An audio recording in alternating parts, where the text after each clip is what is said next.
Divide and conquer. Ooh, yeah, yeah. Let's do the military crawl. Let's do the military crawl. On your elbows and on your stomach. Let's do the military crawl. Can't understand what they don't know. Can't understand what they don't know.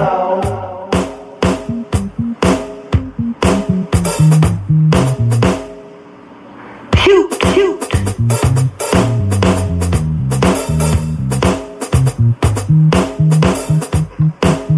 Shoot, shoot the enemy.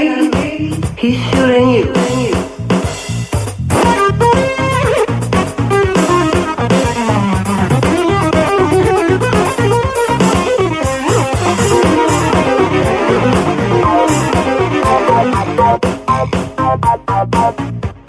Shoot the enemy, he's shooting you. Shoot the enemy, he's shooting you. Get a shooting civilians, ceasefire. There may still be snipers out there. There may still be snipers out there. Let's do the military crawl. Let's do the military crawl. On your elbows and on your stomach. Let's do the military crawl. Crawl, crawl, crawl, crawl, crawl, crawl, crawl, crawl. A military takeover in their backyard. It's okay, 'cause I got the card. I got my mark, I can buy my bread. Nobody give me no trouble, 'cause I'm led. I got no mind, I got no soul. I got nothing I need anymore. Ooh yeah, ooh yeah, ooh yeah. Let's do the military crawl. On your elbows and on your stomach. Let's do the military crawl.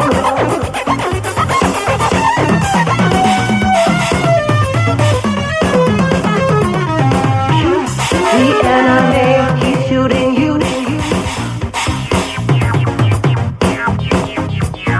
Shoot the enemy, he's shooting you.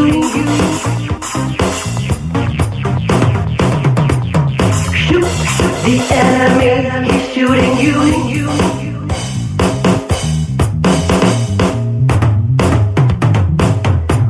You're on, you're on, you're on.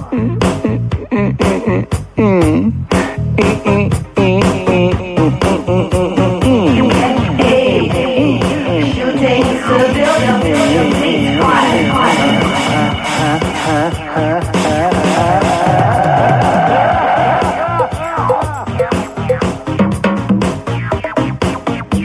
there may still be snipers out there.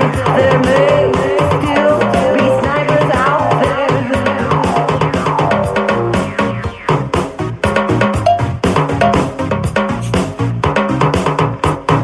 Let's do the military crawl. Let's do the military crawl, crawl, crawl. On your elbows and on your stomach.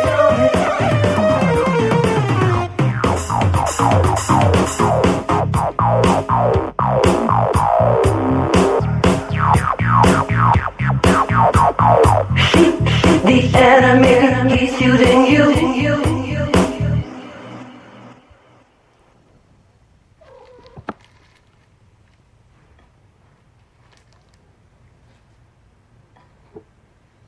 Hi, good morning. Welcome to the Porthole to Justice. I am your host, Amelia Duran. It is June 30th, 2018, and it is time for lunch with Lotus. Hold on just a second. Kafif. My co-host is very vocal today.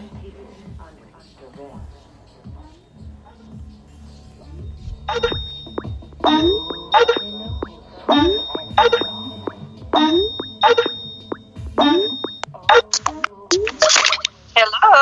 Hi, good morning. It's Lunch with Lotus. Hey, how are you doing today? I'm good. How are you? Oh, busy writing, telling the world the law. Well, they get away with not following it if you don't do that, and that's pretty much what's happened. We've left our law to lawless people who call themselves the law enforcement and the judiciary. And when you really look into it, they're not following the law. They're doing whatever they want because none of them run around saying the law and citing the law. And when they do cite the law, they're beat down, disbarred, imprisoned, put in jail for contempt. I mean, it's really abusive what happens. So, we walk in, we're not attorneys. We're actually saving the union itself, if you think about it, both unions, as far as the bar unions and the greater union of the states, by people who can't be cajoled. We can be harassed, though, as you and I both named. You can put you in prison like they did me when you walk the law. But attorneys can actually, by the Lieber Code, be killed, be assassinated. So we, as quote, private citizens, big C citizens, have a little more protections than the state agents, because what happens is since they're under the Lieber Code, what people don't understand is that if you are an agent of the state and you are particularly party to three-sided classes of people as agents of state, the attorneys, the priesthood, and doctors. Those are three sections of classes of people that are named in the Lieber Code. They're mandated by the Lieber Code to agree with and to work with the, quote, occupation, which would be the occupation of foreign banking conglomeration, foreign banking cabal. And they are required by the Lieber Code under military jurisdiction to cooperate with the occupation. And if they don't, they can be put to death forcibly and with no recourse due process. So, I talk badly about the esquires and the bar union, but a large portion of them are very good people who have no idea what's going on. And if they are good people, they typically, just like I didn't finish med school, right? I didn't want to become a doctor after I found out what their lack of morality was being promoted within the construct.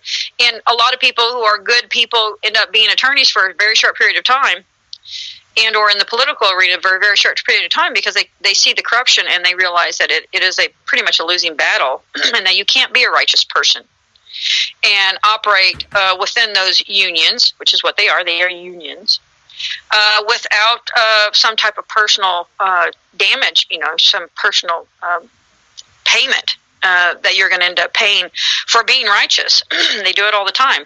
I know attorneys who have had their adult children, kidnapped by the state and incarcerated in mental institutions in order to coerce attorneys to agree with the union co-option. Yeah, Richard Fine. I think you can look him up on YouTube. He's has a whole series. He was incarcerated for I think it was revealing. What did he reveal in the judiciary? Well, there's a great deal. I mean, basically, any time an attorney tries to affirm the Constitution, they're immediately put in jail, usually. A constitutional, I have a really good friend, as a family friend. He was actually our legal counsel. Like, if we ever needed, like, a ticket, thing or anything like that, or any small claims, or even civil causes of action, he did some tort work for me as well. He was a constitutional attorney, and he was basically told he would never become a judge because he defended the Constitution. These are... You should look up Richard Fine on... His name is familiar, but I want people to understand that the union itself is under attack. It has been under attack. The bar union has been under attack since the Temple Bar, since the East-West councils were joined during the French Revolution, because you have two types of law that were merged. One is Roman civil form, and then you have the Masonic constitutional forms, which are basically the law of the land brought forth by the true sovereigns of the land, the tribes, the tribal kings and stuff. That the Scottish kings, the kings that were real sovereigns, the people had come to recognize, not by appointment of the Pope. So in the East-West Council, you have the Pope's construct of appointed state versus the the Masonic constitutional order of achieved sovereignty by acts of the man and or woman, by where, and we talk about this, there's two types of sovereignty. There's the sovereign with the little s, who is by appointment. It's a little s sovereign, such as the King of England. He's appointed. The King of England, the Queen of England right now, anyone after 1666 in the British construct of monarchy are appointed. They are not true heirs to the throne. They abdicated in the 1666 Sustakey v. Trust Act, where the Pope took over the monarchies of Britain and made the true Tudor line abdicate. And the Queen of England right now is a Rothschild appointment. She is not a true big S sovereign. That's why she can't go and spend the gold. She is not the Queen of England. Lotus, did you happen to see the post that I made about the Pope being served?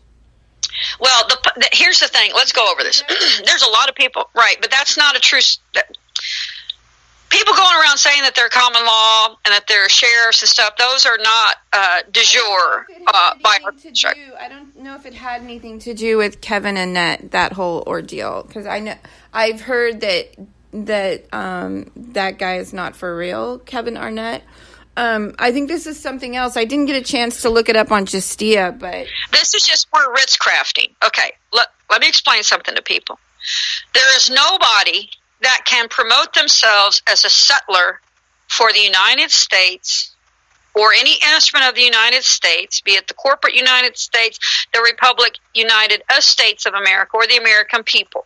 There is no one that is de jure in that capacity.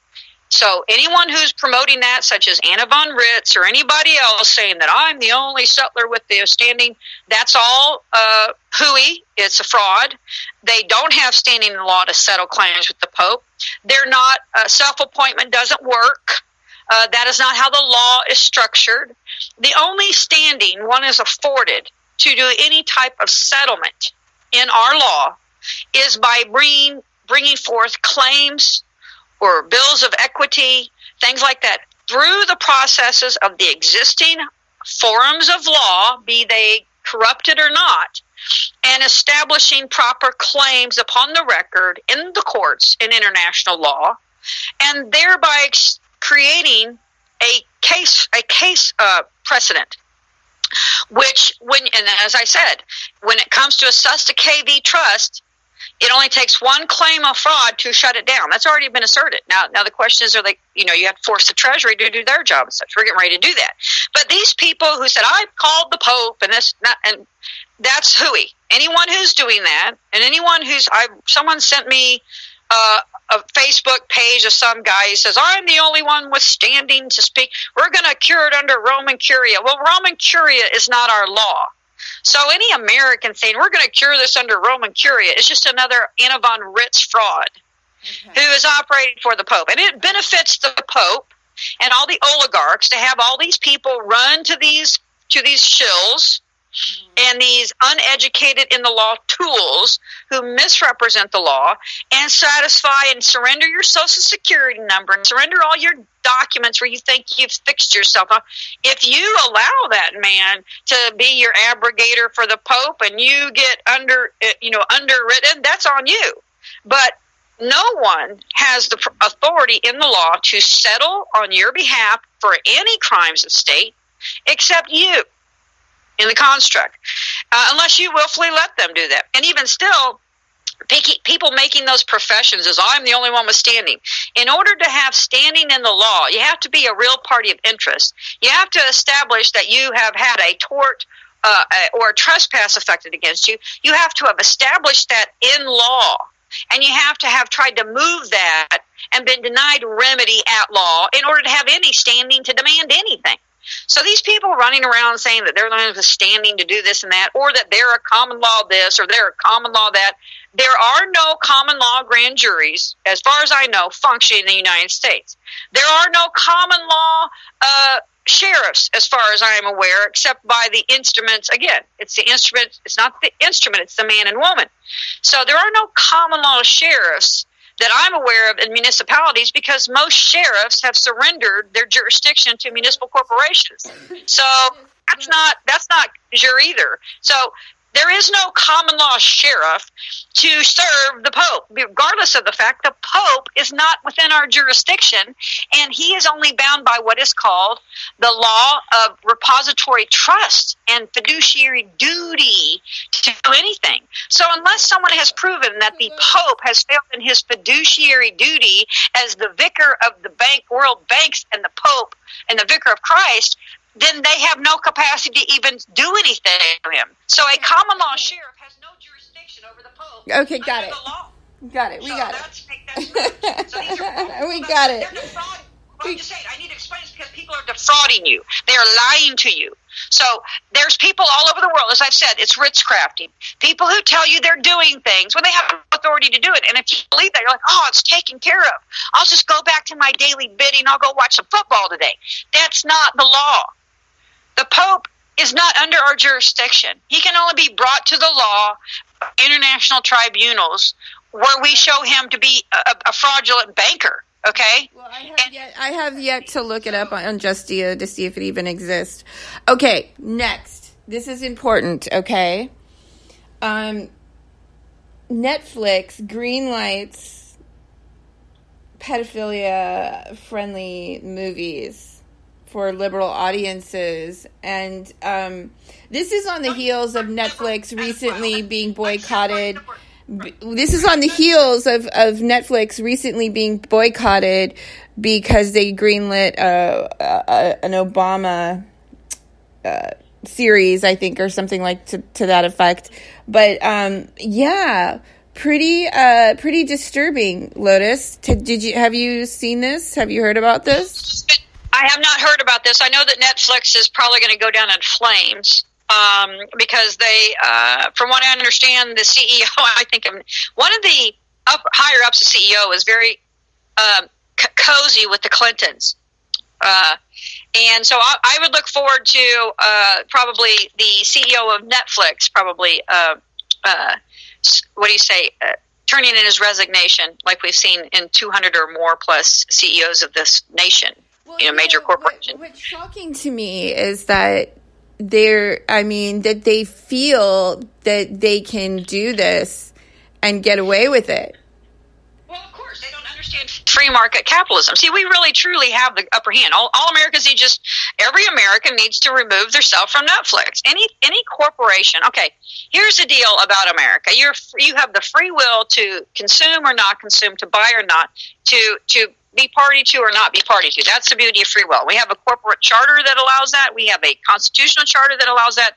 And instead of inciting violence, and I want to say this, we need to take terms back. I'm a liberal. People calling themselves liberal are not liberals, they're fascists. If you are, a liberal watching pedophilia movies on Netflix, you're just a pedophile, okay? You're not a liberal. So we need to start taking terms back that these shills and tools are using against groups, because a liberal is a person who really, a liberal and a Republican, in a lot of ways, believe in the same thing. The liberal believes that the government shouldn't be in their business. A Republican believes that too, okay? A Republican believes in small government. People who believe in socialism, there's no construct that a socialist government has to be huge, folks.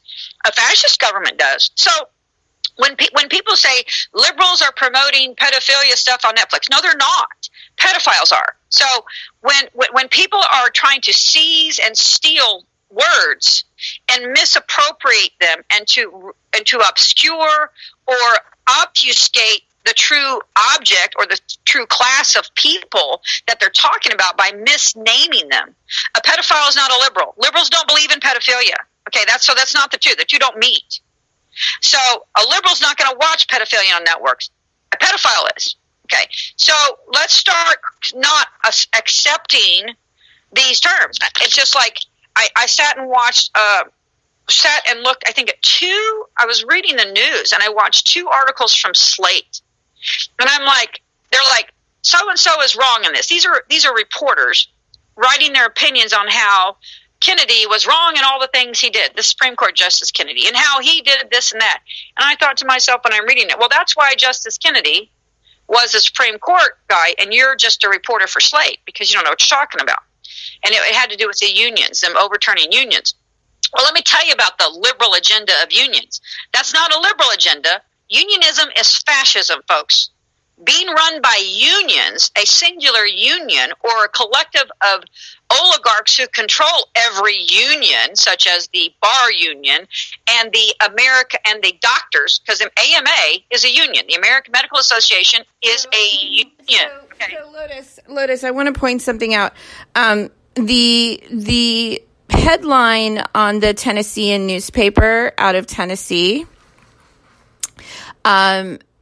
is "Stop Criminalizing Mental Illness," and I'm just thinking, there's this push to normalize pedophilia and shove it down our throats, and then they're pushing to decriminalize some of these mental illnesses. There is, and they're actually pushing this simultaneously to disarm us. Well, okay. Well, again, these are where you allow people to commingle constructs, okay? Mental illness is not a crime. If you, in your mental illness, affect a crime, you're still a criminal. Okay, that's even still under the common law constructs.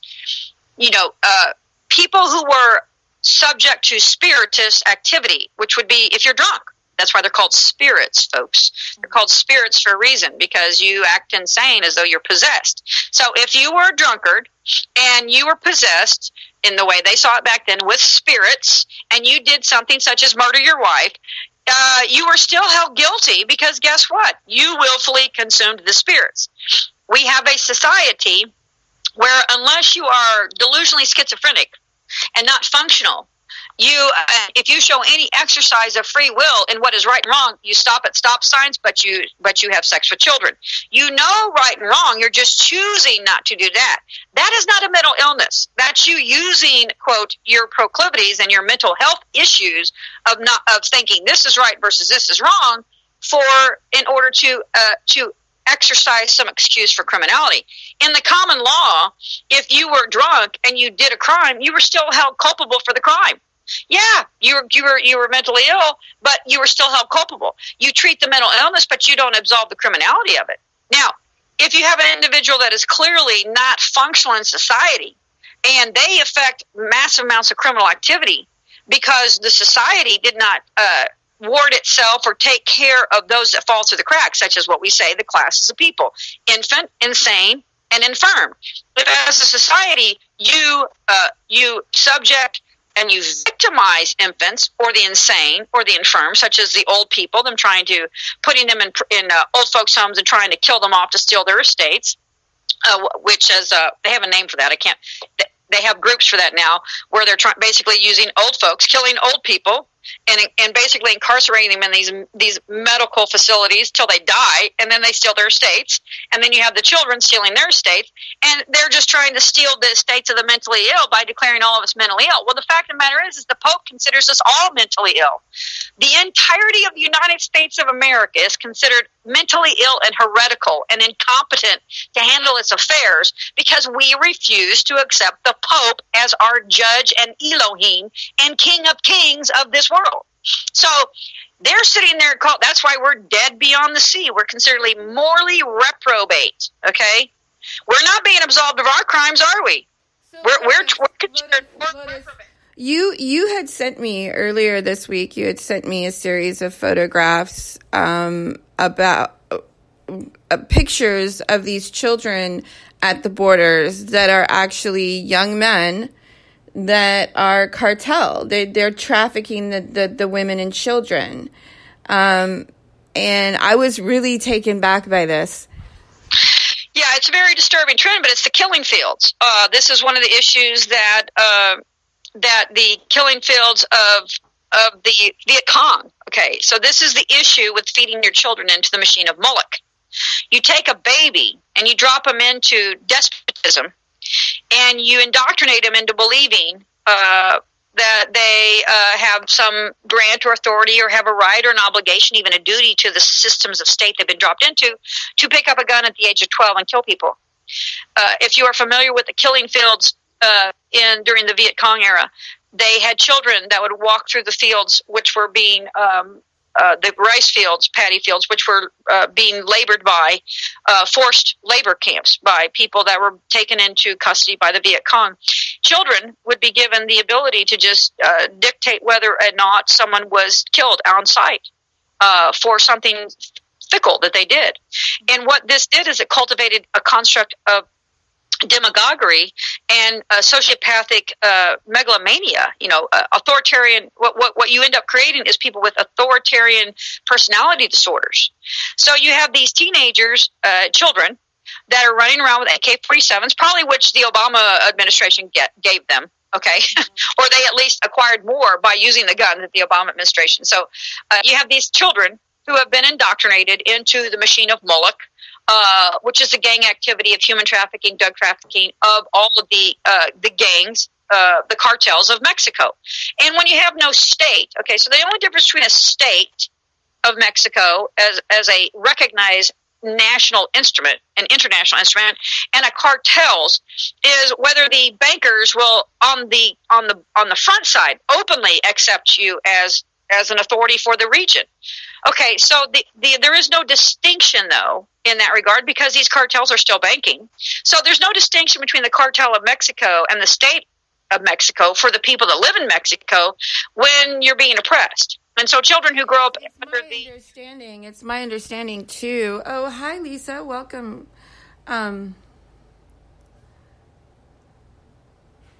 It's your understanding. Oh, okay. Oh, I'm sorry. It's my understanding. I have a mutual. I have family actually in Mexico, and it's my understanding that these kids with these weapons all say "Made in the USA." I believe that. Yeah, I guess that. Most semi-automatic weapons and automatic weapons are made in the United States. And so you have to ponder, how did they get there? So, okay, you have to ponder this, folks. How are things being shipped from outside our country? And this is the problem. You have had a federal administration, okay, who has allowed porous borders. And they've done that because they were operating criminally under international law.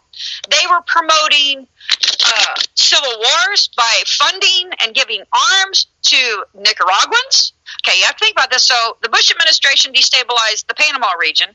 Then the Obama administration worked it on up the peninsula all the way into Mexico. So now this is a Republican administration so you have Democratic and Republican administrations of your cooed federal instrument that were cooed by international banking conglomerations who seek to destabilize the United States, break it up, and steal all of our assets for the same thing as is cited in the Declaration of Independence. The king has sent a swarm of foreign agents to eat the substance of the people. It's the same people, folks. The Queen of England and the Pope and the monarchs of Europe have sent foreign agents called title of nobility holders, which are esquires and priests and doctors, to eat the substance of the American people because they need to have no republics in the world in order to institute their one world government under their fascist oligarchy of despotism. So America is the number one and only target of every oligarch, of every Babylonian slave trade banking structure, of the World Bank. Everyone needs to break apart the United States of America.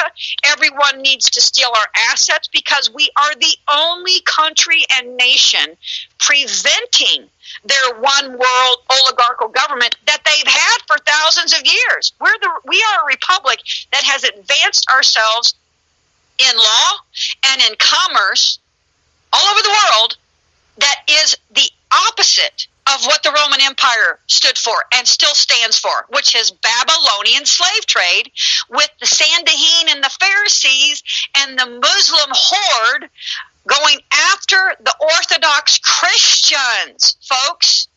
It doesn't matter that you're in 2018. You're way back in the death of Christ. It's the same people. It's been the same people. So America is the only nation in the world, other than Russia, probably at this time, which have always been our allies in Christendom.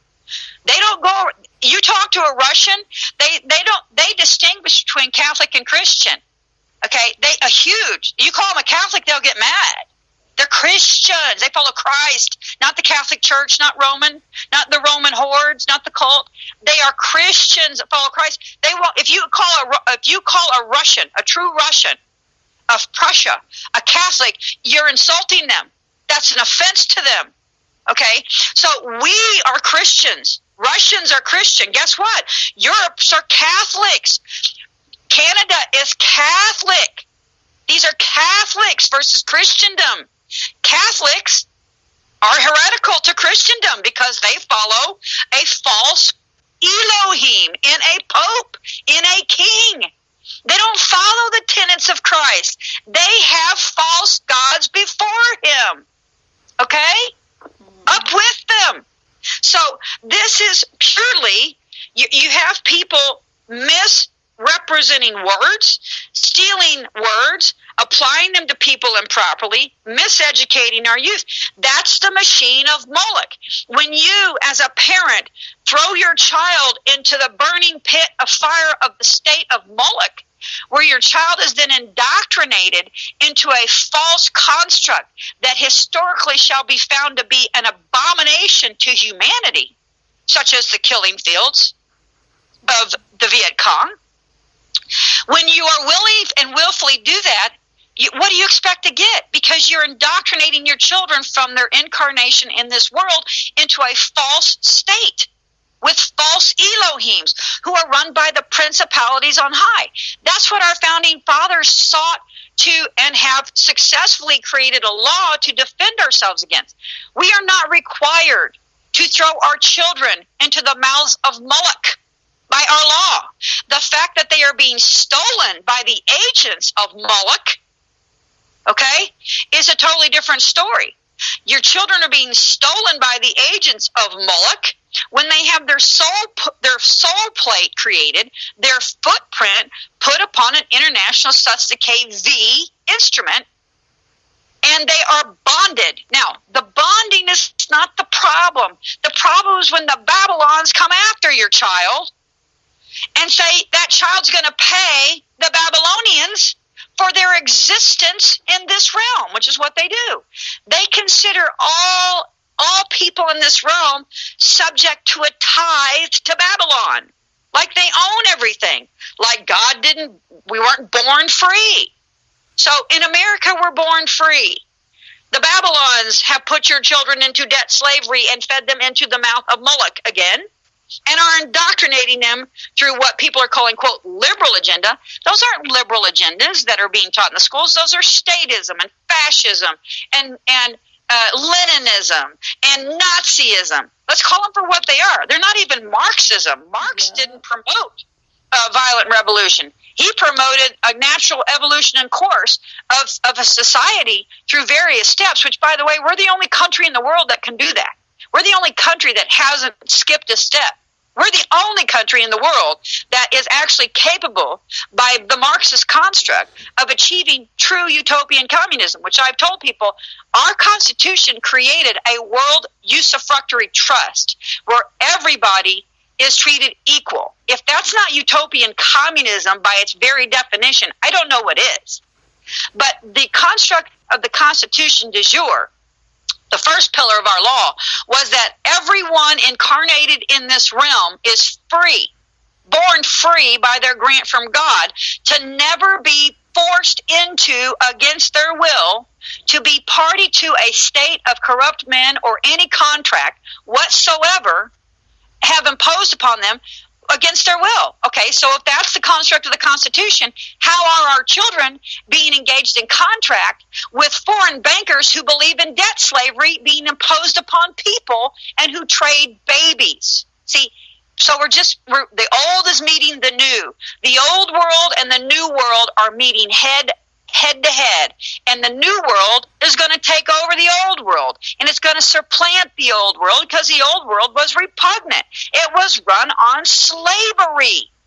We are not going to run on slavery anymore. And our children will have the freedom from the moment that they are incarnated in this realm to be protected from despotism. So our Constitution protects our children from despotism. So the fact that our children are being subjected to despotism tells you that our Constitution is not being affirmed because we are in coup. We have been occupied by titles of nobility agents for foreign banks and interests of the Pope and the monarchs and the royal families of the Illuminati who've been around for far before Jesus was.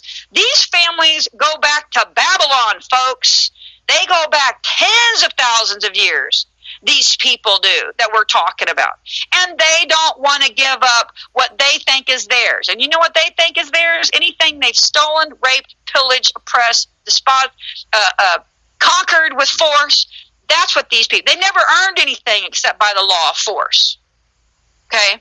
They've supplanted all the natural, true big S sovereigns and appointed their states of men impressed and oppressed by totalitarianism. You see totalitarianism every day by policemen with no moral turpitude who are effecting crimes against humanity, shooting unarmed people in the back. Okay? That's despotism. There's laws against what they're doing. Oh, wait, but they're the private army of the judiciary and coup, so they never get brought to the statutes like we did. See, but here's the thing. Those statutes aren't for us. Those statutes are actually for them as agents of state. They don't apply to the living man. Only the common law applies to the living man. Those statutes apply to that fake little all-capital instrument they made on your behalf. That's why they had to make it. They had to make you subject to the statutes with that little thing, and then you think you are that instrument, and so you run around saying you are that instrument, and they can apply the statutes to the living man because you're too dumb to know that that all-capital thing is a thing subject to the statutes. You're not subject to the statutes. Do you follow, Lotus, do you follow Victorous Libertas? I have, I've had a couple things. I try to steer clear from stuff like that because as a ministerial officer for the Republic oath to uphold the law, if I see one of those folks saying something stupid, I have to stop what I'm doing and take my time and tell them what they're doing is unlawful. And if I don't, then their lawlessness is considered okay. No. I think you got them confused. Victorous Libertas is a show in Social Media News Network. It's Angie and her husband Blake. Right. Anyways, I had published one of the episodes of their show. They have a fabulous show, by the way. I highly. I try not to listen to a lot of that stuff because inevitably I'm going to hear something even slightly misquoted, and then I have to correct it. I mean, I'm really kind of compelled by law to do that. So I try to stay clear of a lot of those types of organizations. Well, they posted a show. They did a show, an interview, that CPS is being forced to return children by the thousands, and I guess they have an episode on, Where's my son? Well, yeah, I think you should check it out. Well, they'll return my son. They'll be forced to return him. He is the case that is forcing this to happen. I'm going to tell people that the Treasury has been noticed of rampant frauds within properly, and it's not an argument. There's nothing to argue. The proof is there on the record by their own hand, which is required for acts of treason and sedition. Is that the acts be upon the record by willful admission? Okay, so treason by the law can only be it can only be brought to trial under the jurisdiction that it's bound by, which is military and common law juris. Not these Article 3 courts. They don't have any jurisdiction in crimes against the United States. That's one thing about these Article 3 courts. They don't have any jurisdiction in common law crimes against the United States. Okay, if they don't, how are they bringing you to criminality in states of X? By the statute. So they don't have any jurisdiction in these treason and sedition. So the minute you avert treason and sedition, these Article 3 courts, they should immediately cure them to the military or convene a common law grand jury by the maximum tenets of common law because they don't have jurisdiction. They don't even have jurisdiction to apply the Rucker-Feldman doctrine and grant immunity. Okay, so you have to understand these articles. Where are we at? Where are we at on the Rucker-Feldman? We haven't talked about that in a while. That's because they've tried to apply the Rucker-Feldman doctrine to grant gross immunity to crimes against the state. That's the point. I'm getting to that point. So if by the Judicial Act of 1789, which created the Article III courts, these statutory courts created by a Congress and then the Congress after the Civil War, when they did that, they specifically state that these Article III courts have no jurisdiction in common law crimes against the United States. So if I, as a man, commit a crime against the United States or the states, I'm not subject to Article III courts. Okay, that was the agreement. So how are the statutes being applied to the living man? So that's the biggest issue here. Okay, so that's a clear distinction where it shows that they've obfuscated what is real and what is fake in order to subject you to statutes which you're not subject to. That's the coup. That's the Roman civil form lying to people, trying to oppress statutes upon them when they are exempt from the civil magistrate by the civilly mortis declaration of the Tona. That's the point. You're not subject to the law of these courts. Only your capital, all capital, sus KD, plenipotentiary is subject to it, okay? So you go in and say you're the thing, that's when they put your flesh in jail. So people like me who know the distinction go in and say that's not my flesh, and they beat you and put you in prison for a year. Guess what? That's actually a perpetuation of a crime against the United States. Because if I go in and say, hey, you're trying to hold the living man to the statutes, that's a crime against the United States according to the statutes and the law. So they're committing a crime against the United States every time they bring a living flesh and blood man before an Article III court and put your flesh in prison. That is a crime according to the statutes and the law, statute, and the high law. So when you're doing this stuff, you walk in like me and I say, hey, that's a fraud. You can't bring me as the living man to answer for the statutes. In my case, I walked in and said, okay, I will sign on the offsets and adjustments. Bring forth the bill of equity, which is what it is, and I'll sign for it. And you can go to my sus decay and you can charge it for my little parking ticket you say I've got. But if you try to bring me to court as the living flesh blood woman, then I'm going to say you're committing fraud against the statutes and you're committing a fraud against the Treasury. Well, the minute I did that, I got beat up, 3 ribs broken, and put in prison for a year. Okay? Those are crimes against the United States because that is the coup, is that the attorneys in the bar unions who by statute are not even supposed to be exercising their profession in the federal judiciary. Lotus, that's a statute, by the way. Lotus, I have a question for you.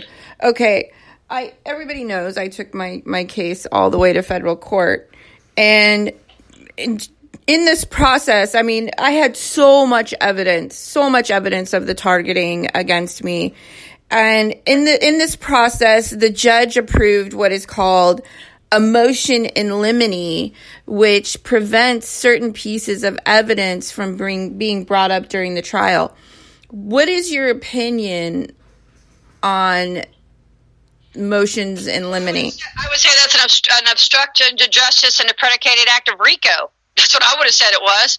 As I've told people, attorneys, attorneys who twist the law. I'm talking about judges approving motion in limines. I understand that. I'm trying to explain this to you. Okay. Judges are attorneys that twist the law. Find me a judge on the bench anywhere in the United States, in the states or the federal construct, the national general government, who don't have the word Esquire after their name, okay? By the way, as I said, the federal, let me read this to you. This is very important because we talk about the Treaty of 1812 and the Treaty of Ghent, okay? The Treaty of Ghent is what actually ended the War of 1812, and then there was a Treaty of Peace and Amity, which codified it, okay? 6 days before the Treaty of Ghent was signed in 1812 on December 18th, and the Judiciary Act was amended by the United States. This would be de jure United States at this time. It says this, it's Section 104.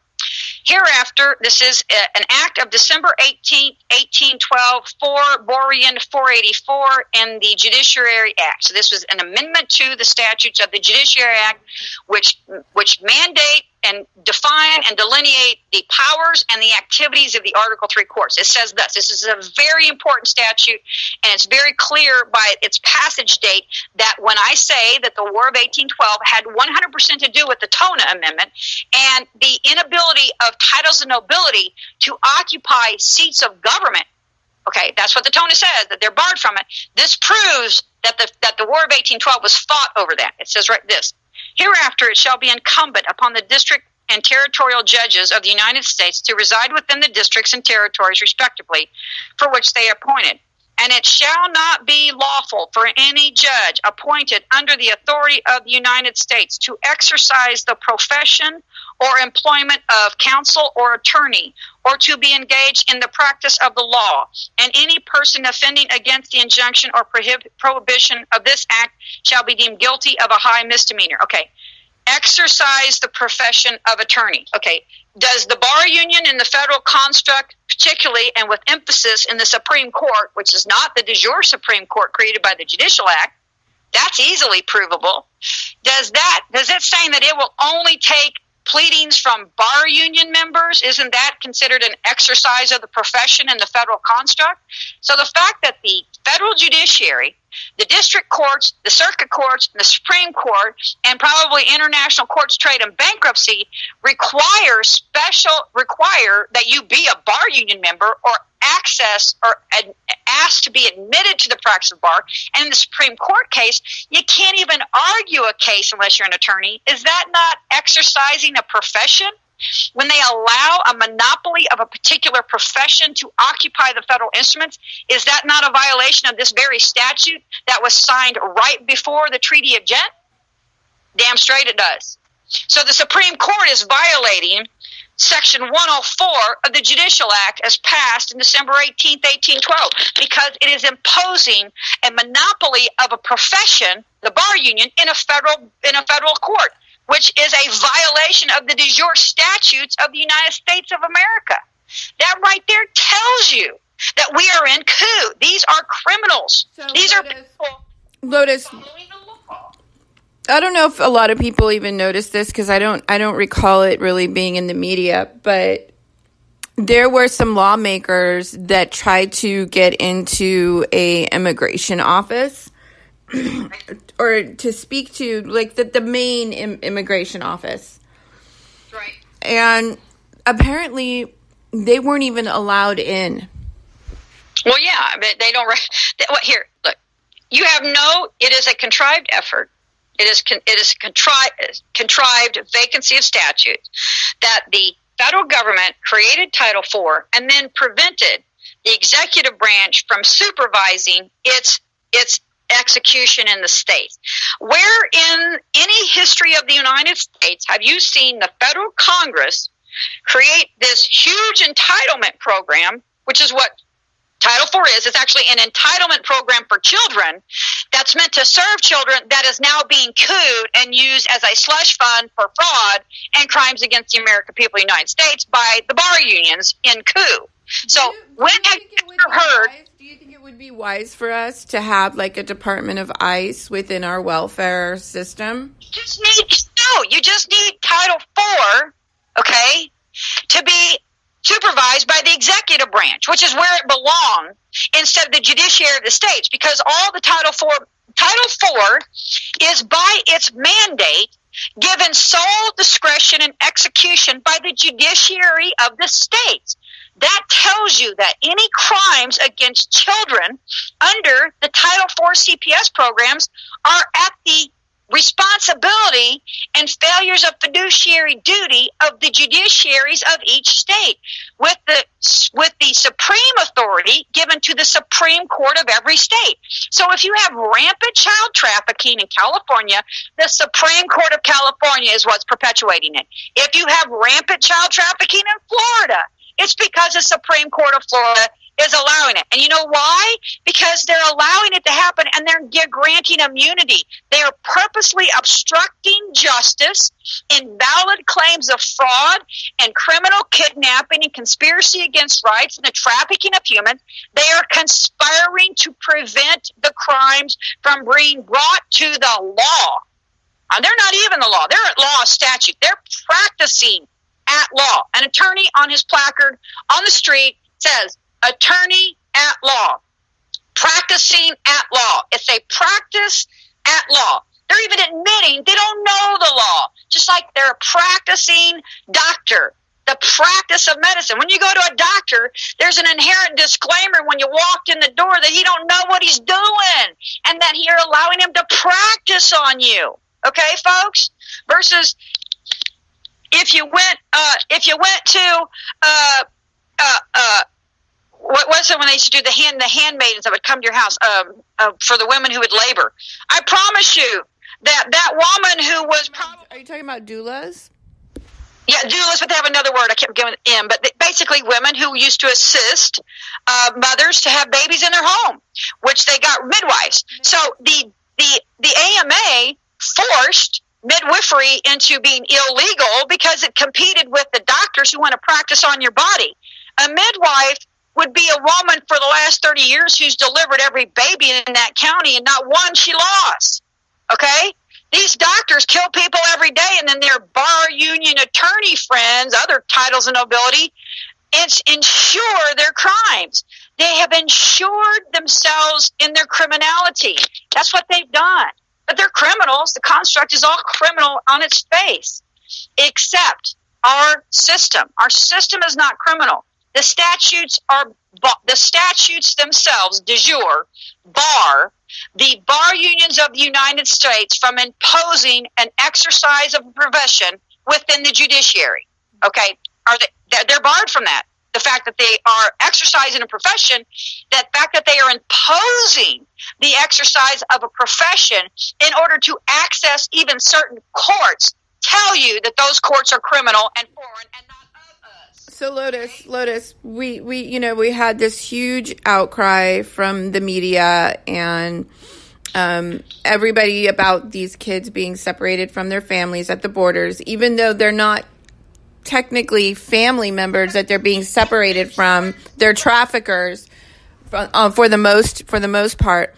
But separated just like all children. I want to thank the Daily Caller because they published an excellent article. The courts, it's titled "The Courts Separate American Families While the Media Ignores Their Stories." I saw that. That was a great expose, and that's the point. These children at the border are being subjected to the same old laws that Americans have been subjected for 30 years. That's how the trafficking's happening, folks. So basically people like me who know that it has nothing to do with a liberal agenda, it has to do with a fascist baby trafficking agenda. We're going to use, because, and again, the fascists are hidden in both the Republican and the Democratic Party. They happen to be more within the Democratic Party because they've been allowed to misapply the words like socialism and communism and take all these people who think that people of a constitutional republic are opposed to communism. And the fact of the matter is our constitutional republic is the only true communist construct in the world. In the world. So there's a duplicity and there's an obfuscation of what is real versus what is not real. And we are showing that this, quote, liberal agenda to protect the immigrants, you didn't care, as we said last Saturday. You didn't care when it was just white or black Americans. It's not about color, folks.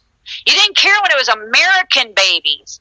But because it's Mexican babies, it's suddenly a big deal. What I love, because I've said this, I've stated this, I've said, wait till they can't find all these kids. Wait till it takes more than so many days to put them back. Because here's the deal: this great judge has ordered that every child be returned to their family that they've been separated from at the border within 30 days.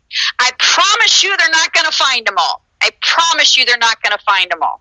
Okay, and therein lies the rub. Because those children, as I said, they're undocumented. How are you even going to track the way they've been trafficked? Because you and I both know they traffic undocumented children every day. Not only do they traffic undocumented children, they take American children and undocument them by making them initials versus names, so you can't find out where they're trafficked. Yeah. They rename them, issue them new birth certificates, sometimes issue them new social security numbers, and cloud the title. What have I told you attorneys are for? Three things, really. To prevent law from being put upon the record, to prevent fact from being upon the record, which speaks to your judge allowing certain stuff to be not allowed on the record. He has no authority under due process of law to make certain facts to be prevented from being put on the record. That's ridiculous. Well, these motions in limine, this was in federal court. I don't care. Well, I've just exposed to you how the federal courts are in violation of the direct statutes de jure because they're exercising a profession within them, imposing a bar union monopoly upon the federal instrument. If we didn't have bar union members, I mean, it's you know, federal instruments, we wouldn't be having the problems we're having now, would we? Because they would know better than to apply the Rucker-Feldman doctrine to a child habeas case. You can't apply immunity to states for claims of common law crimes against the United States. What court in this country, in the world, has the ability to grant immunity for state-sanctioned kidnapping? They don't, folks. They don't. And this same court system are the ones trafficking babies across the border. That's why when Trump put the hammer down on who can come across the border and who has the authority to do that and control it, being the executive branch, not the Congress, not the legislative branch, not the judicial branch, and not you and I as individual American people, we don't have that authority. The Constitution secures the borders under the authority of the executive branch. Before POTUS walked in, Trump as POTUS, the bar unions and the judiciary of the United States were willfully and wantonly kidnapping children and trafficking them across the borders, in the country, out of the country, wherever they wanted, all over the world, under the Title IV program. Okay, folks, it's been happening. You're just now seeing it because all you liberals only care about Mexicans, the people not of your own country, the people running under the liberal agenda right now. That is not the way our republic works. Either you care about every baby or you don't. Either you care about American babies and Mexican babies or you don't. What I find the most egregious is the comment that I sent you that came out of Hillary Clinton's mouth. That we're talking about the most abhorrent thing in the world, which is taking children from their parents. That came out of Hillary Clinton's mouth. The woman who helped, her and her husband help statutize and legal kidnapping by the states, says that out of her mouth? That's ridiculous. Everyone who knows the formations and the history and the structure of Title IV should have been repulsed by those words coming out of that woman's mouth because she made it legally allowable to basically kidnap a child against the statutes and against the law in the state. And yet she's saying that's the most repugnant act of all, is taking children from their parents. Really? Really? Really, Hillary Clinton? You know, that's what I read. That I was disgusted. And then she proceeded to misquote the Bible, which I think. Yeah, these people are disgusting, reprobate, morally irreprehensible people. They have no construct of right and wrong, except for what benefits them in their little personal lucre gain and constructs of the world.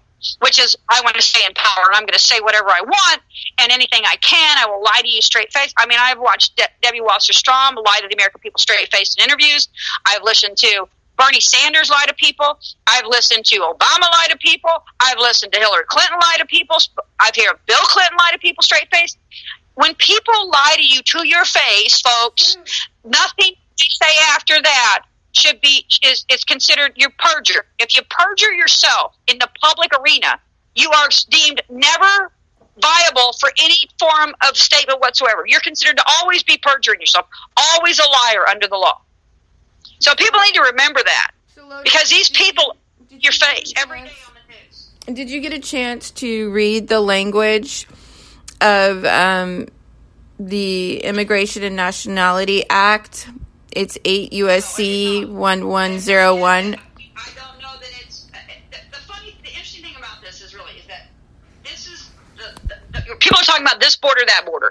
Well, this Under is the act that the president recently just signed.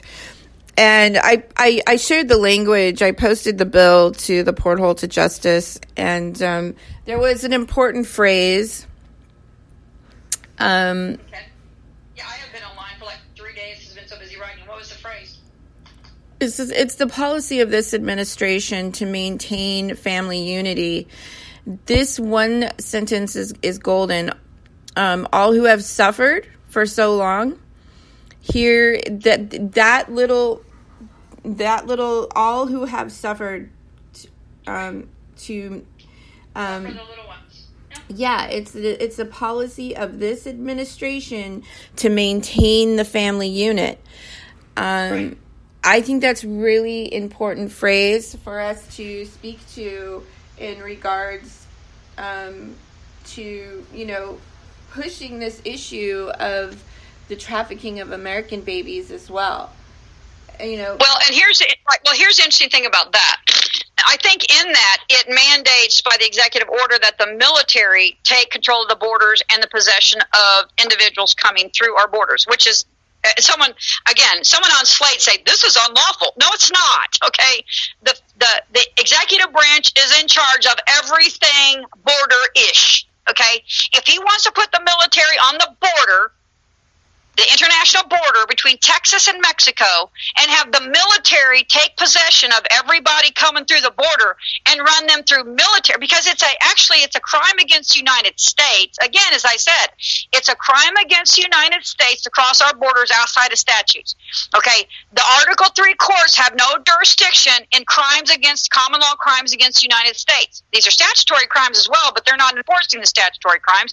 They've chosen to waylay the statutes and just traffic babies. That's what the judiciary is doing right now, in mass, in concert, in group. You have a mass coup in your judiciary to promote the kidnapping and trafficking of children, folks. You're going to come to know this. You can believe it or not, but I have proof on the record of it in 2 circuit territories. 2 entire circuits have proven themselves complicit in the trafficking and the kidnapping of my son. On the record, prima facie. You don't need to even look anywhere else. It's all on the record. Okay? It's happening. It's been happening. It's been happening for 30, 40 years. Before that, it was happening not statutized. It was just happening behind the scenes of the political elite.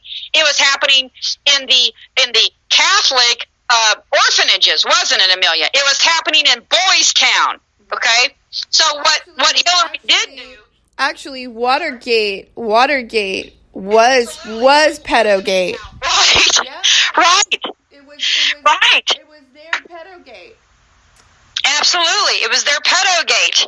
So you're sitting here talking about this is all, everything that your government does, your government is funded by human trafficking, Babylonian slave trade right now. But here's the beauty of it. All you have to do is control the masters of that slave trade, and it becomes a de jure, constitutional, law-abiding, legally abiding instrument of banking, where each and every child owns and possesses their capita and are born free, simple, from the time they're incarnated anywhere in this world, regardless of whether you're Mexican or American. So see, the Constitution protects those Mexican babies just like it protects American babies. However, the legal attorney system is trafficking the Mexican babies just like it traffics the American babies, because your state is merely a corporate banking structure. It's a required business structure so that you can access banking. So these babies are assets of their bank, and they're trafficking them. So you're having your assets, the American people's babies, stolen by foreign bankers. Get it? They're stealing the assets of the United States through false claims and violation of statutes. They're trafficking babies to steal your wealth, to cloud the titles. So attorneys do this: prevent fact and law from being on the record, and cloud titles. That's their trick of the trade. They go in as carpetbaggers and say, we're the lawful assembly of the state of Missouri, or Missouri the state. even though we killed all the militia and we just murdered everyone outside the Capitol here, we're going to march in and say, we're the lawful government and we're going to pass a legislative act. Well, they did that. It's de facto. It lays on the record of proof, but it wasn't lawful. So we're trying to make everything back to lawful by routing out the malfeasance that has corrupted every instrument of every kind of state ever founded since before Christ, folks. Since before Christ. We're trying to get rid of the reprobate man. So let's say this. If let's say I go to D.C. District Court, and I know that the D.C. District Court is de facto at best, but guess what? I invoke the de jure court.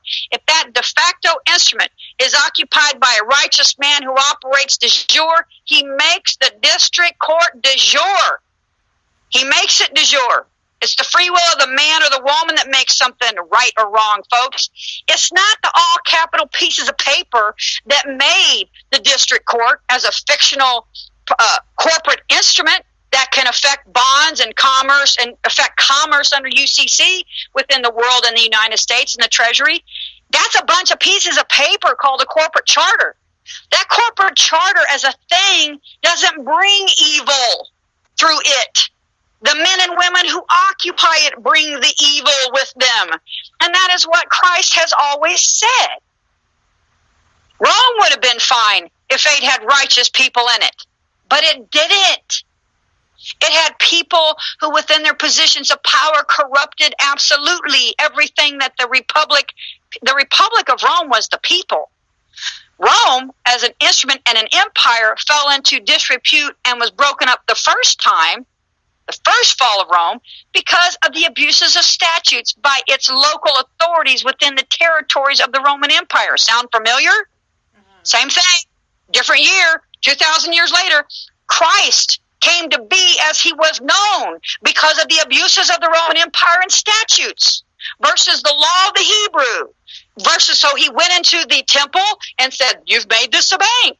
Da-da-da. Is that any different now? I go into Baal Temple courts, it's a bank. It's the same stuff, folks. It's just changed the look. It's the same argument as Christ. It's just changed the look. It's changed from the Roman Praetorian Guard to a bunch of cops out there with golden plates and little cruisers as pirates, cruise ships. I mean, you got to think about this here. That's the whole point of the words and the language and the allegory and the metaphor. This is the same argument, the same people that Christ railed against 2,000 years ago. It's the exact same people. Exact. And they are doing the exact same thing to us that they did to Christ, except they can't kill us outright like they did him. They just put you in jail for a year and beat you up and take your kids and all these other things that they do now through despotism and tyranny. The same stuff the Praetorian Guard did back in Rome when they applied statutes inequitably to different people in different places, arbitrary, capricious application of their statutes at law, which is what Aristotle said statutes were designed to do. Aristotle called statutes out a long time ago when he said statutes the purpose of statutes is to apply the law arbitrarily and capriciously among the people to create iniquity. To create iniquity. Okay, in our construct of statute, the statutes are supposed to be held up against the higher law. So these Article 3 courts are supposed to be looking at the statutes every time someone comes before them under the statutes to ensure, one, that statute is constitutional in its order and is being complied with, that the statutes are being complied with in the cause of action before them. And that it's being applied to the proper people they have jurisdiction over. They're not doing any of that, folks. They're not doing any of that. The judiciary is so the Congress and the state legislatures and the federal legislatures are cooed. They're putting in statutes that are clearly criminal in their intent. They are clearly creating vacancies of statutes in the federal construct, such as Title IV, that allows racketeering to run rampant in the states for the last 40 years. And those are intentional vacancies. I have a expert witness under federally granted entitlement programs who was a fraud investigator for 30 plus years as a civil servant under oath of the Civil Servants Union, which means that if she violated the law, she went to prison, federal prison, okay? She was under contract to abide by the statutes. Who says after reading Title IV that it was clearly written to allow children to be kidnapped and removed off the rolls of Social Security. That is an expert witness, folks, an expert witness. It's been a contrived plan to traffic our children for over 200 years. That's been the whole goal, to get our children back into vassaldom, feudalism, slavery, peonage to foreign states and foreign masters. Right now, our children are vassals to foreign bankers by the actions of your own government, who have put your children unlawfully into debt slavery from the moment they're put on this in this realm. And then those same agents for those same unions in coup go and put your child's footprint on a contract and indebt them, and then they traffic them through their whole lives based upon that fraudulent conveyance, that constructive fraud, because you can't contract with minors. That's against the law. That's against equity. That's against everything we hold holy. Now, back to the children with guns. This is not the first time that we are going to probably be having to shoot at children. It happened in Afghanistan. It happened in Vietnam. And in Vietnam, the liberals got a hold of it. They didn't have a problem with the killing fields. They had a problem with the Vietnam veterans who were made to kill these children or be killed. They didn't rail against the Viet Cong as a construct of a despot state who indoctrinate their children at the ripe old age of 8 or 9 to pick up a gun and shoot those who are not in their little Babylonian slave trade state. We didn't have a problem with that. The point is to stop the children from being indoctrinated in the first place. Exactly. That's what our construct of law prevents. That's what people who don't have their children in these state-sanctioned educational systems called the state school system. Well, first off, when people get upset about people not having their children in public schools, most people don't even know where the construct of public schools come from.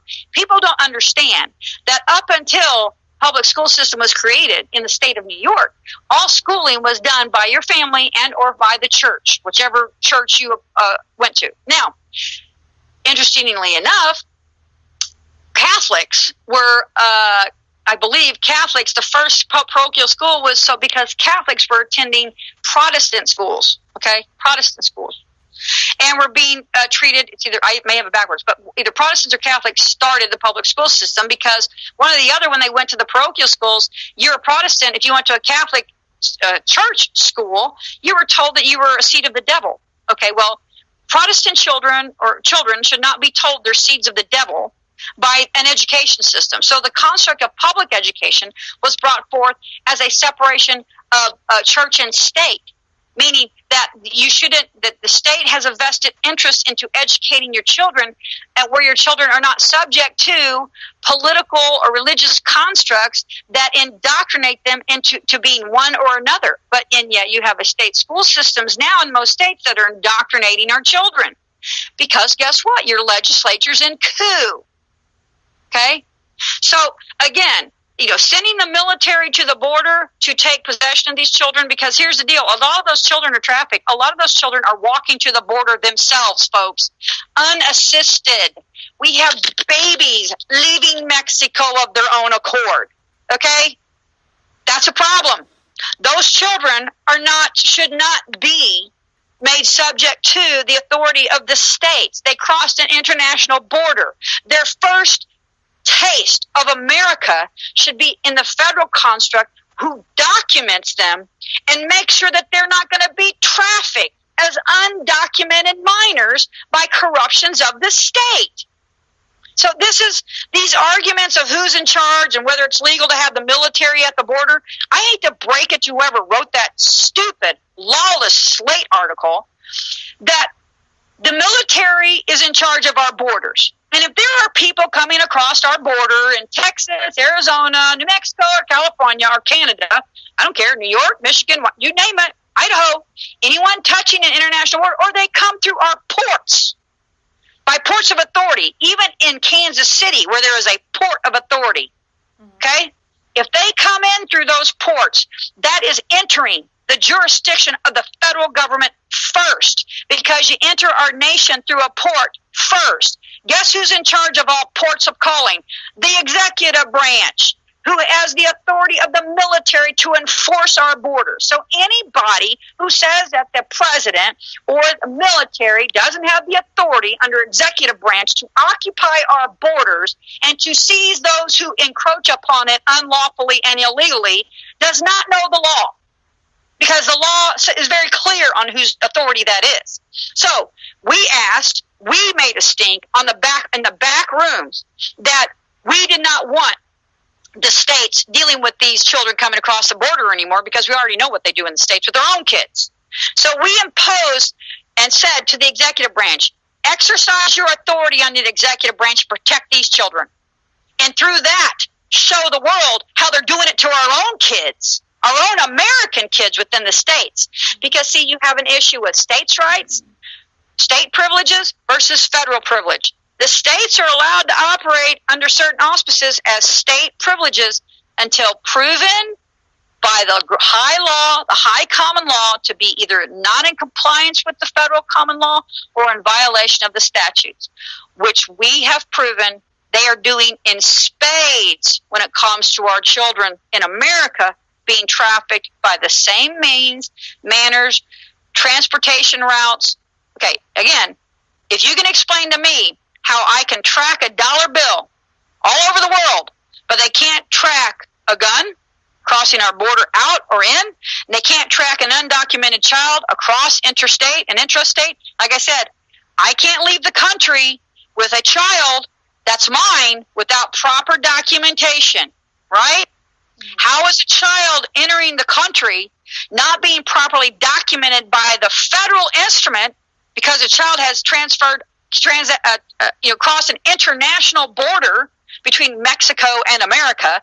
So his first jurisdiction of authority over him is the federal government. So you have children that are being not documented in the federal construct that are then being trafficked against the law within the states. That's called human trafficking, folks. That's an international crime. It's an international crime against humanity. It's well established. Your states are committing international crimes against humanity. And when they can't find all the babies of all these little Mexican kids coming across the border within the 30 days, you're going to find out that the international law is going to apply. And the federal government can come in and do what they need to do, because that's what this is going to allow. This is going to show the corruptions within the states, because these Mexican kids, again, you and I both know, I hate using the word Mexican versus American babies. A baby is a baby.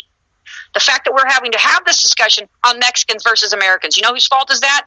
Quote, the liberals. The liberals. A baby's a baby. And it's pretty bad when their queen bee is making that statement more than they are. We're just talking about babies. Does it matter? No, it doesn't. She doesn't care. And so that's kind of the thing. You know, people, either the Clintons are going to end up being the most disgusting people ever, who still fulfilled their promise to try to legitimize baby trafficking through federal statutes, or they're going to be the greatest Americans ever, to aspire to power, in that they did what needed to be done to do in the statutes to expose the corruptions of international child trafficking with the intent of it eventually showing it. You don't know which one it is yet, because the fat lady hadn't sung yet. See, you don't know if these are undercover people going into international areas and luring in the criminality. Hillary may end up being a good person. I highly doubt it at this point in time, but even still, as I tell people, even Lucifer is under the auspices and direction and grant of law from God.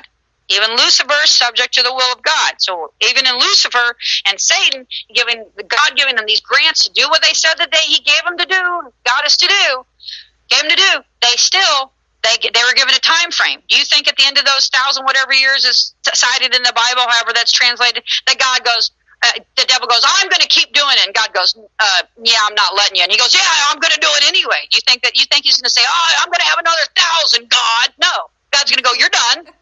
You're done. You know. So I mean, people don't understand. Even the devil is in God's plans. Even the devil himself is party to the divine manifest destiny of this country to deliver the world from Babylonian slave trade and to impose the righteous basic principles of Christendom and the ancient and accepted rights of the Scots for children to be protected by their blood lineage and to have their inheritance handed to them by their blood lineage and not have soulless states of men as Moloch cloud their titles of inheritance, which is all they've ever done to Jesus' inheritance. Jesus' inheritance to his kingdom in heaven from his Father has been interfered with by the vicar, who's saying, oh no, I'm holding his estates because we killed him, and we're going to hold his estates, and we're going to tell you what God wants you to do. We're going to speak on behalf of the one we murdered, and we're going to tell you when you enter his kingdom. See, people don't see it in its most basic form. The Roman cult is interfering with the children of the promised land and the children of God from inheriting the kingdom of heaven on earth. That's what they're interfering with. That's what they're the third-party interloper in, so they can go eat off our children and live in their high places and in their castles and do the disgusting things they do to our children in their little cult Babylonian practices of black arts and nihilism and necromancy and all those disgusting things they do, because there's good witches. You know, we all watch The Wizard of Oz. There's Glinda, and then, there's good and there's bad witches. It's good and bad. You know what's really cool? Is in high school I worked for this woman that owned the library in Oxnard, California for a while. And I ended up living in her home for a year, her estate for a year, because the family, she passed away. And I got to the family gifted me, they allowed me to keep something of hers. So I have a first edition publication of The Wizard of Oz, Glinda of Oz. Oh, that's awesome. That's awesome. No, it is really cool. I don't think it's really interesting to read that book. Right, because The Wizard of Oz is the Wizard of Ounces, and it's actually about the slippers in the original. It was actually a social commentary. It was written by a man who had a history in banking and social sciences, and the ruby slippers were silver in the original book. So he's talking about silver versus silver, and I don't know what the key with silver is, other than the means in which Christ's bounty was proffered was in silver. So silver is how humans are commoditized biblically by bondage into Babylon. So he's sitting there talking about ounces. It's the Wizard of Ounces, and she's wearing silver slippers. It's not what you think it is, folks. And as a child, I watched that show, and I was really scared about the monkeys. Then you grow up and you realize the monkeys are supposed to be communism and all this stuff. And fascist. They're not communists; they're fascism. Okay, and we need to start redefining things for what they truly are by their definition, and not what politics does. And the interesting thing, I want to speak to this thing about the border in this Slate article. He talks about how, and they also talk about. There's an article in there about how Justice Kennedy just shot down the requirement of within the states of people to be forced into union constructs in contract. Meaning, Not only that, we have Justice Ruth Gates Ginsburg speaking to the pedophilia, saying that it's good for the children. She was actually quoted saying this. Well, yeah, I understand, but don't compare Kennedy to Ginsburg. Because Ginsburg is promoting pedophilia, and she is Obama. Obama was 2.0 Ginsburg. Okay, they were associated. She's a constitutionalist. She's not a constitutionalist. She's an attorney of the Constitution, and she does it quite well by trying to misguide people. Yeah. When your child can be married, in truth, if the child doesn't emancipate, is 14. 14 is typically considered the historical emancipation. Children were married back in the old days as early as 12 because, back then you didn't live very long. Times are harder. I personally think it's an independent assessment of the child but on the whole, most people I know at the age of 14 are pretty opinionated and been formed and are ready to become adults. And it's just in our society, we've protracted this adolescence where even in the courts, they're trying to keep you as a ward till you're 21. Really?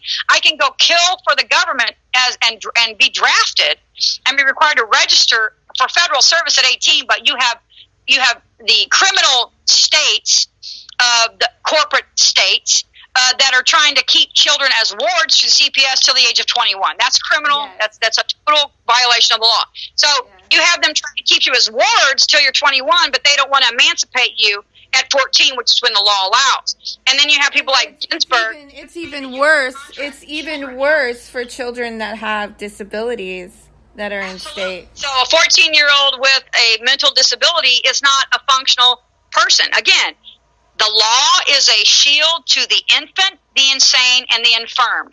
So when your courts, quote unquote, are actually racketeering those three classes of people, you know they're not the law. Okay?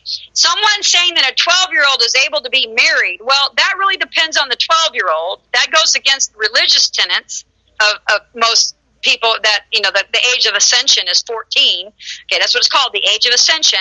So, the rites of passage. Okay, when do you get a bris in the Jewish faith? When in Africa do you have your little man hutu thing where you go and you now get to carry a sword? These are rites of ascension that are granted by the society under their mores, not by their legal statutes. These are the constitutions. These are the types of constitutional law constructs that the Masons codified in their rights, R-I-T, that when someone is deemed a man.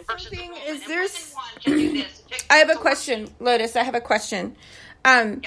Is there something like that when you become an adult, when you're 18, is there something you're supposed to do, register with the courts? Well, yeah, when you're 18, you're supposed to register for the draft as a United States citizen. When you do that, they do this with every man. You're forced to, okay, do you realize that when you're forced to register for the draft as a United States citizen, you're forcing them to declare themselves a thing? Do you also realize that at the same time you do that you're allowed under Title 8 between the ages of 14 and 19 to declare yourself a national of the United States of America versus a citizen of the United States? Most people don't know that. You're allowed to recuse yourself as a, quote, United States citizen and retain yourself as a national of the United States of America. Nobody's told that, aren't they? You aren't told that. Then they close the door at 19.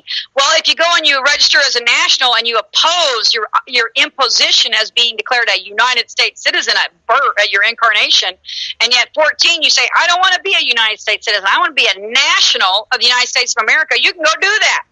Now, if you can go do that at 14 and declare where you really are a national of versus a citizen of, isn't that when you're emancipated at 14? So by the law, at 14, you can declare where your allegiance lies, be it as a national of the United States of America versus a citizen of the corporate estates, the United States, that is housed 100% by definition in the District of Columbia. The United States, under the UCC, is only located in the District of Columbia. Again, the obfuscation, the misuse, the attorning of the word United States. Okay? All these words are adorned. And if you don't know which United States they're talking about, you don't know nothing. That's when you go, well, which United States? There's 4 of them. I can sit and show you by case law where there's at least 3 that have been defined by case law, by the Supreme Court. There are 3 United States. That's by case law, folks. That's within the constructs of our government. So, Lotus, there's something called, what is it? I can tell you what case law did that. Hooven versus Allison. Hooven and Allison versus Evett, 65 Supreme Court 870, defined 3 meanings of the United States. Okay, that's fine. So the United States, it's one. There's 3. The United States is sovereign among nations. The United States Union, the several states, and the United States of America, a Congress. And then post that, their 4th type of United States was created in the Congress. So this is Supreme Court case law that says there are at least 3 to 4 different forms of United States. When an attorney uses the word, he knows which ones he's applying to you, but you don't know which one's being applied to you. And so when you say I'm a citizen of the United States, guess what? You're being deemed a citizen of the Congress, where you are under the Lieber Code. You don't have rights 1 through 8. You are in a welfare state.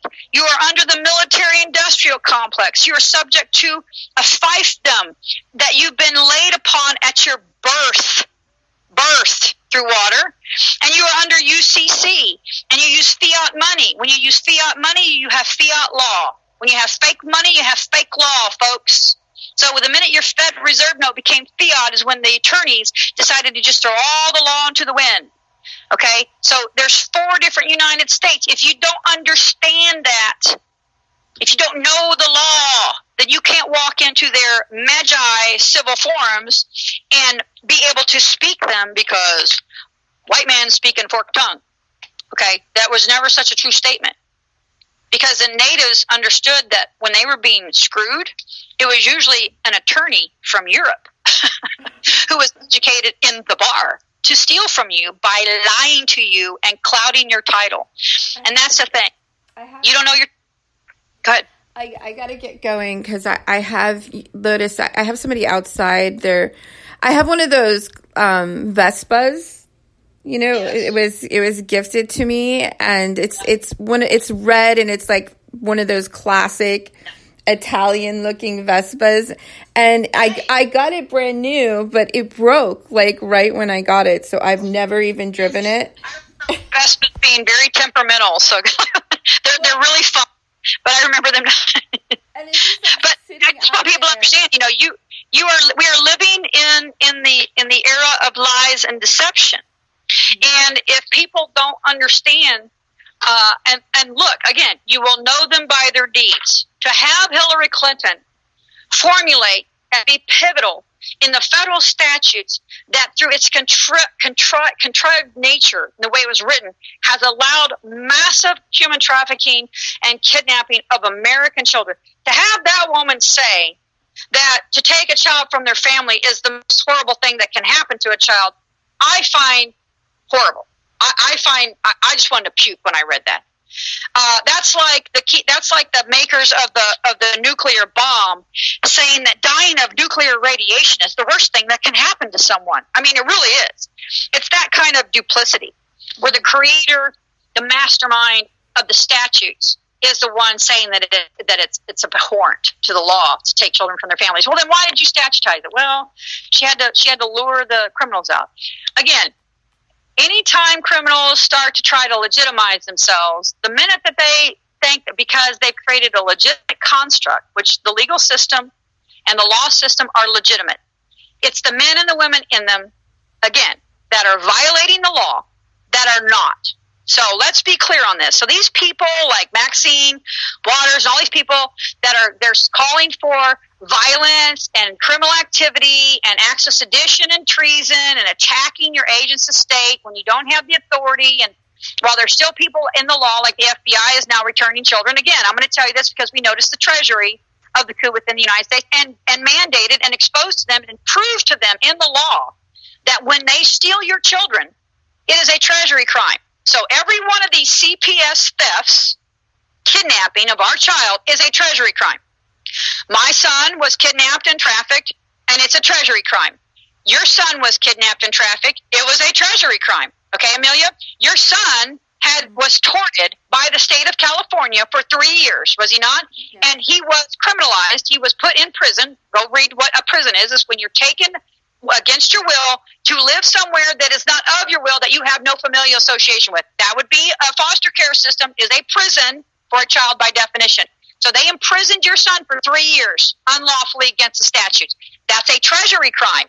Mm-hmm. See, so all these so I've taken the tail of the serpent where they're eating our children and fed it back into their system in the mouth, because these judges, these county probate judges, these CPS workers, all these cops arresting kids and people, they're still arresting people without warrants. I just had a friend the other day arrested without a warrant for tax evasion with no warrant on county taxes. How does that happen? Criminal activity. Every time they arrest a person, it has been established under the law that any time these Article 3 courts seize a human being, a man or woman, I don't care how you want to define this, a beast, when you see a living, thinking, breathing, sentient being against the statutes, it is a treasury crime. That's how you bring back the states to the law. They're running on the treasury. They're accessing the treasury through fraudulent acts against the statutes. That's a federal felony, folks. So that's what I've proven and brought to the treasury and ordered that bank to fix. And that's why the FBI is running around with its, probably with its head cut off now, going after all these CPS people and taking valid claims, because it is a Treasury crime to take your child outside of the statutes. It's a Treasury crime. It's a federal felony, folks. It's an international crime of banking to do that. That's what I've proven. I don't need to prove every state is criminal. I don't need to prove that every probate is affecting criminality. All I have to do is walk the law and prove how in the statutes and the law, when they took my child, they affected an international bond fraud.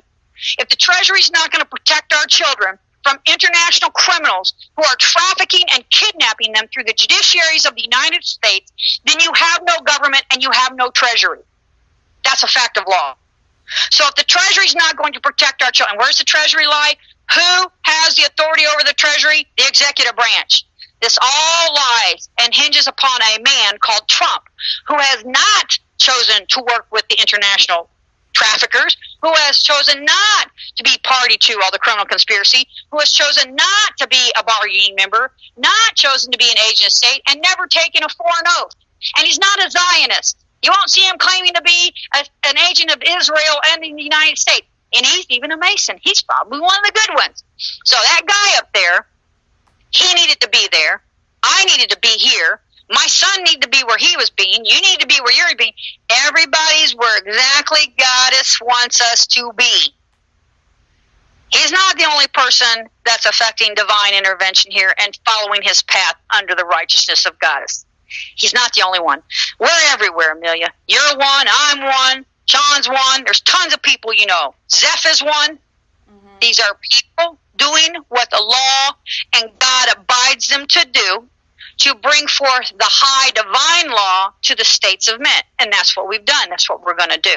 So when I'm all said and done, I don't care if you're a Mexican baby or an American baby. If you're a baby anywhere in this world, the United States of America will protect you from despotism. That's what our law mandates. That's what our law mandates. So, and we'll do that through banking and the Treasury. And we're not going to vacate the Fed, and we're not going to rout the Treasury, and we're not going to go to a gold standard where they can just, we're going to use probably real monetized instruments now, but we're still going to be on a repository system because I don't want to have to carry my millions around. Do you? No. A repository system is just where you're using issuance of negotiable instruments and the actual real material wealth is sit somewhere safe. Remember, the usury was the keepers of the usury. They say, you could keep our gold with us and we will charge you a fee. But the Knights Templar says, we will keep your gold and not charge you a fee. See, that's the difference between Christendom and Roman Catholicism. Right? A fief for banking. And in our world, why would you have to pay a fee when everything that you see, you are party to and subject of, and it's divine in its nature, and all of us have an equal apportionment and allotment? The rich don't like that. The elitists don't like that. A king that's a 10th generation or 100th generation mover and shaker of our known world, however big it is, flat round on the top of a turtle, whatever, they don't want to hear that they're no special than my son. They don't like that. They don't want to surrender that. But guess what? We're all born equal under the eyes of God. And that's the only law that counts. So these states of men can either surrender to those constructs or they will fall down. And if that happens to be London Bridge is falling down, so be it. London Bridge fell a long time ago in 1666. And the sooner we can get the United States of America in tow, the quicker the people of Europe and all over the world can be cleansed of this evil, demonic, oppressive tyranny that's being put upon them by their monarchical states that are, these people are disgusting over in Europe. I've been told by a person in Britain who is born and raised in Britain that Britain has fallen to Satanism. Yeah. Britain is in Satanism squarely. Yeah.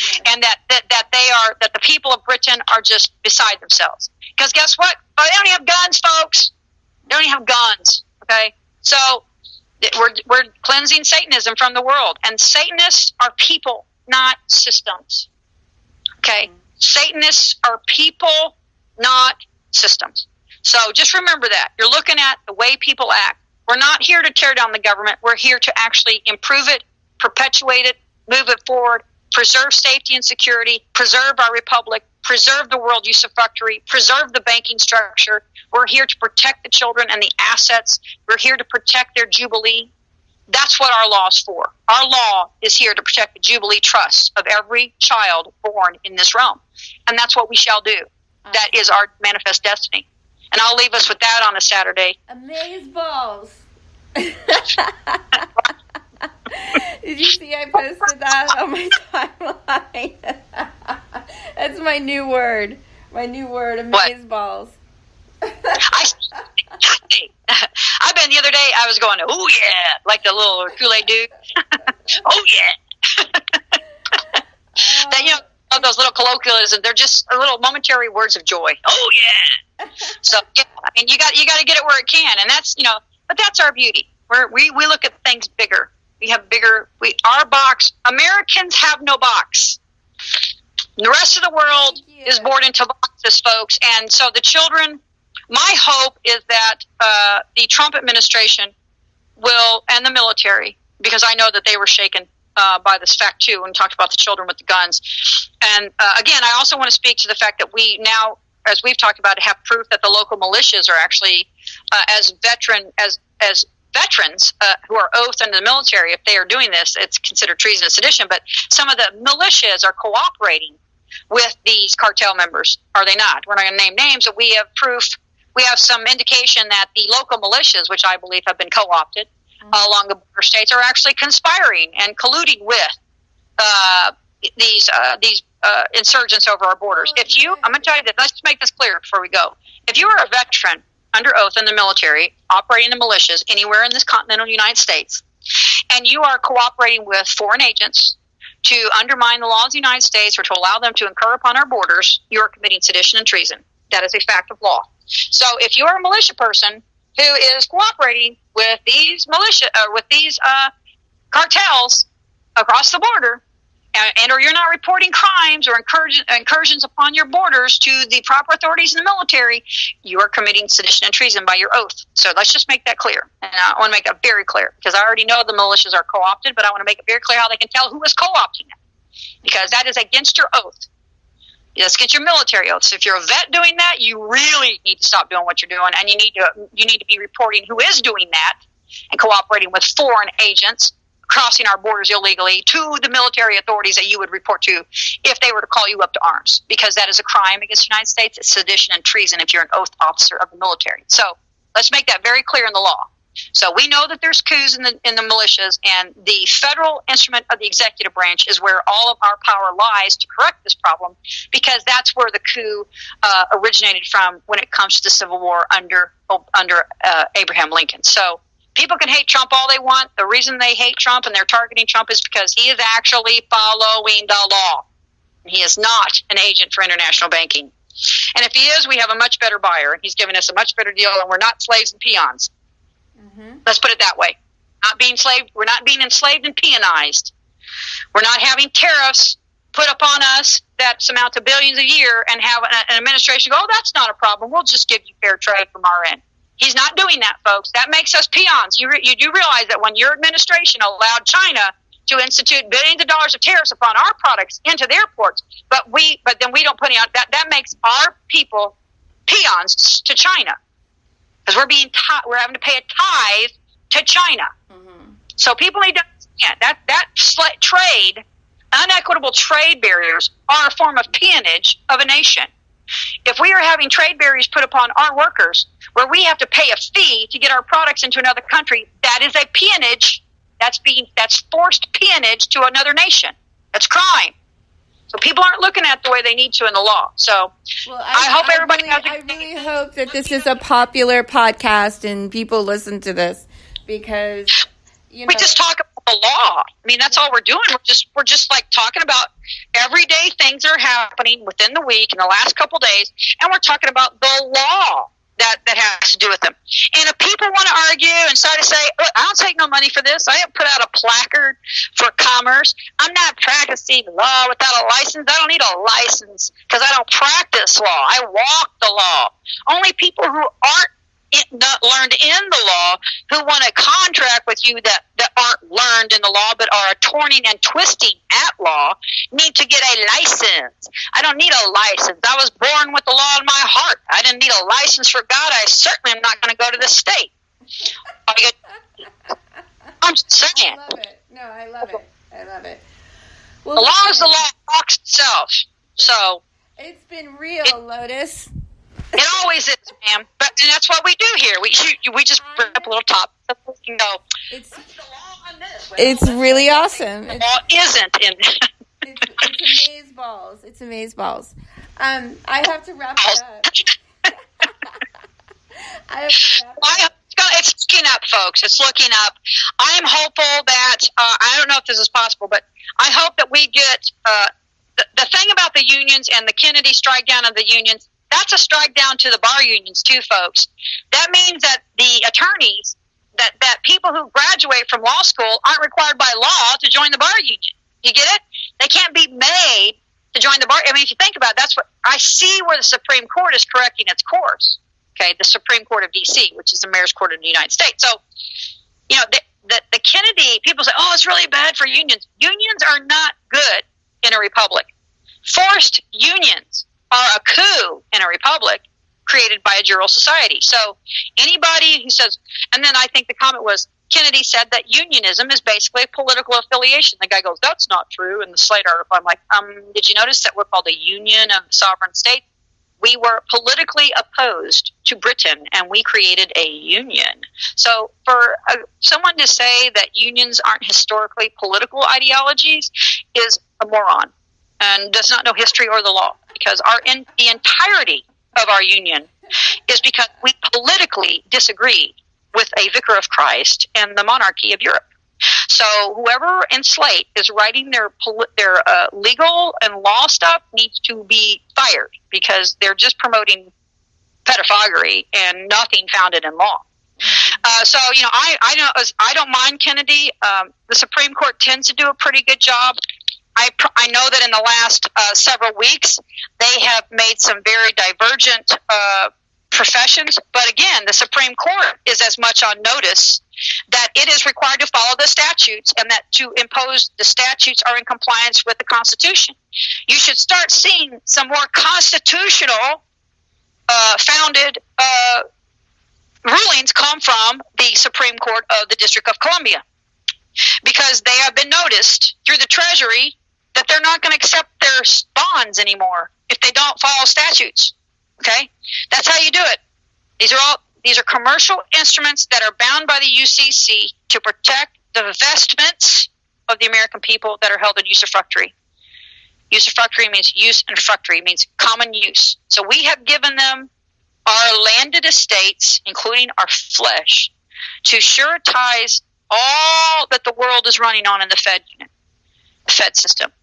When we did that, based upon our full faith and credit, our faith said that children were off the table. So when the bar unions of Europe and the Babylonian slave trade put the children on the table for human trafficking, not just to be a surety, but to traffic them and to commoditize them, to make money on trafficking them, that's when they crossed the line. Okay, so that's where we're at in law, and it's the East and the West councils hitting heads, exactly where it's supposed to be, and things are going to look up. Did you listen to the show that I did, the interview that I did with Kathleen Arthur?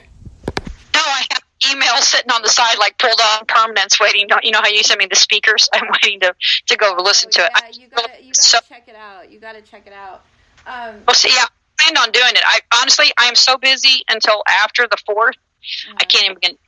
But again, I'm very hopeful that by the end of this summer, that our republic will be very down the path of reconstitution, and that we will, again, all we got to do is cleanse the bad actors who are violating the statutes and the law, and we're fine. That's all we have to do, folks. We don't need to do anything major. We don't need to change structures. A couple statutes need looked at, but I also understand the presumption in some of them. There are very clear statutes, like the ones that say that CPS workers don't have to file an affidavit to steal a child. Yeah, that's got to change, right? That they can lie. Yeah, they can't do that. You know, there's certain small things. Isn't there supposed to be an affidavit, a sworn statement attached to the removal order? Right, but you have to understand, they put me in prison. They put me in prison for a year with no affidavit from a victim. They're doing it every day to adults. Well, you don't think they're not doing it to kids? There's so much criminality in these courts. It's pathetic because your entirety of your treasury is running on it. They need to keep. Okay, we have a pyramid scheme going, folks. We got to cure it, or else it's gonna just keep getting bigger and bigger as it goes. It's gonna be bigger and bigger Ponzi scheme. We're curing a Ponzi scheme. We're the first Ponzi scheme that's ever gonna cure itself. And that was the argument of the dude who founded the term Ponzi scheme. He said, "You can't put me in prison." He says, "I haven't committed a crime because you haven't given my idea the ability to mature yet. If you give me a little more time, I will cure this Ponzi scheme. I will cure this, and it won't be a scheme anymore. It'll be a fact." So we, American Construct, are founded basically on a pyramid scheme. And we're going to cure it, though. We're going to be the Ponzi scheme that proves true. And that's what we're going to do. That's what we have done. So it's looking up everybody, children, everybody with children, call the FBI. Everybody with children missing from CPS, call the FBI, file formal complaints. Do it now. I don't care if you before, call again. And Homeland Security. You can go on the website. And Security. Absolutely. Love you all. Namaste. Everybody blessed be all the children. Pray for all the children. Bye-bye, Lotus. Oh. Bye, ma'am. Boy. That was a packed show. I predict it'll be very popular. All right. I'm going to play one song and close it out.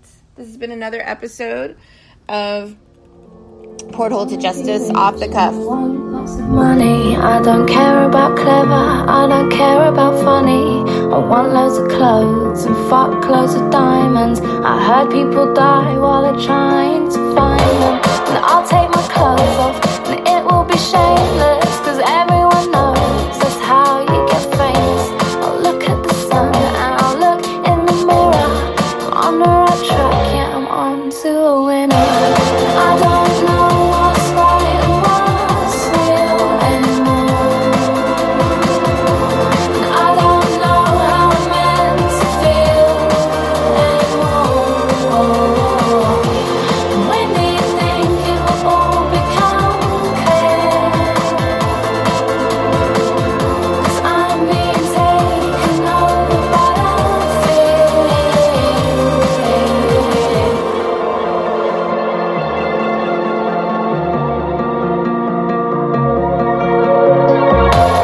Life's about film stars and less about mothers. It's all about fast cars and cussing each other. But it doesn't matter, cause I'm packing plastic. And that's what makes my life so fucking fantastic. And I am a weapon with massive consumption. And it's not my fault, it's how I'm programmed to function. I look at the sun and I look in the mirror. I'm on the right track, yeah, we're on to a winner. I don't know what's right and what's real anymore. And I don't know how I'm meant to feel anymore. When do you think it will all become clear?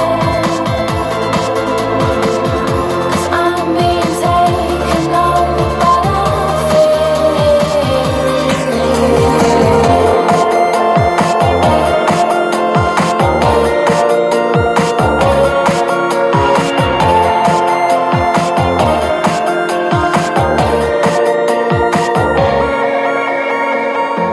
Forget about guns and forget ammunition, 'cause I'm killing them all on my own little mission. Now I'm not a saint, but I'm not a sinner, and everything's cool as long as I'm getting thinner.